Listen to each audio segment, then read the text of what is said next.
A very good morning to all of you. So, today we are going to start a new topic, that is pollen pistil interaction. So, pollination do not guarantee that the right type of pollen reaches to the stigma or the pistil. So, the pollen pistil interaction makes sure correct type of pollen reaches to the pistil. Mostly it has been seen pollen is a wrong type, or it may be a different species.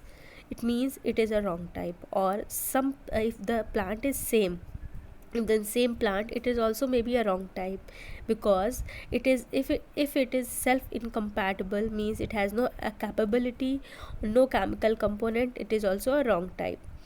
It can land on the stigma to preserve. This pistil has the ability to recognize the pollen, whether it is of the right type or the wrong type. And if it is right type, when what happen, the pistil accept the pollen and promote post fertilization events, which leads to the fertilization. And if the pollen is wrong type, the pistil rejects the pollen tube, reject the pollen by preventing pollen germination on the stigma or the pollen tube growth in the style. Pollen grain and the pistil interaction, by which they can recognize the pollen acceptance or rejection. Okay, so this interaction is mediated by chemical component which are present in the pollen and pistil recognize it. Sometime earlier it was known by some botanists that pistil has the ability to recognize with the help of chemical components of acceptance and the rejection of the pollen. Now, if the pollen is right type or compatible pollination, then pollen grain germinates on the stigma to produce a pollen tube through one of the germ pore. germ pore क्या है? जो micropyle वाला germ pore है, ठीक है. Now all the content of pollen grain move into the pollen tube. Pollen tube grow with the help of tissue of the stigma and reaches to the style, and through style it reaches to the ovary. In some plant you have to seen two types of condition.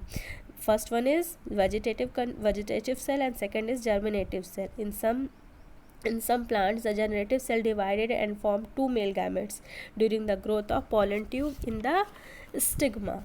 In these plants who shed the pollen in three-celled condition, the pollen tube carry two male gametes from the beginning. Now, pollen tube reaches to the ovary and enter to reach the ovule through micropyle opening, and then it enter to the synergids through the filiform apparatus. Make sure you should remember that pollen interaction has done means pollen accepted by pistil. What's its path, and which it is moving by which path it is moving, because it does not have motility, so they can't move by itself, so they are depend on to move them. Filiform apparatus present at the micropylar part, who help the pollen tube to reaches to the synergids. All these events from pollen deposition to the stigma until the pollen tube enters to the ovule together referred to as a pollen pistil interaction. In your book, one more thing has been given.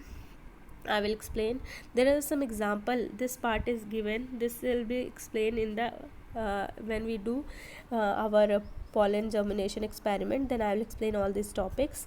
And the knowledge has been gained by wood plant help breeders manipulating the pollen pistil interaction, by which if the pollen is incompatible pollination, then it can be get their desirable hybrids. Okay, so this topics here closes. Next we are going to study our double fertilization. This is the last topic of your book.